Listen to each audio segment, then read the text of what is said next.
पंजाब के दरियाओं में सैलाबी सूरत-ए-हाल बरकरार है और 5 सितंबर तक रावी, सतलज और चिनाब में इंतहाई ऊंचे दर्जे के सैलाब का खदशा जाहिर किया गया है।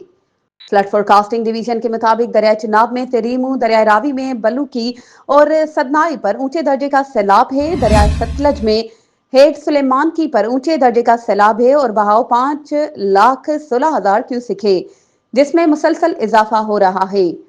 इस हवाले से रिलीफ कमिश्नर का बताना है 5 सितंबर तक रावी, सतलज और चिनाब में इंतहाई ऊंचे दर्जे के सैलाब का खदशा है, जबकि बालाई इलाकों में बारिशों से दरियाओं के बहाव में गैर मामूली इजाफे का खदशा है। दूसरी जानिब फ्लड फोरकास्टिंग डिवीजन का बताना है कि तरबेला डैम 100% और मंगला डैम 83% भर चुका है। तरबेला डैम का लेवल 1549.78 फुट जबकि मंगला डैम 1226.50 फुट है। अलावा जीन रावल डैम में पानी की सतह 1751.70 फुट पर पहुंच जाने के बाद डैम के स्पल वेज खोल दिए गए हैं।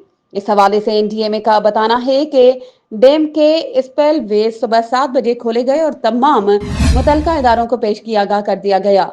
एनडीएमए के मुताबिक रावल डैम के स्पेल वेज खुलने से कोरंग नाला में पानी के बहाव में इजाफा होगा और अवाम पानी का बहाव तेज होने पर नाला और नाले पर बने आरजी पुल अबूर ना करें।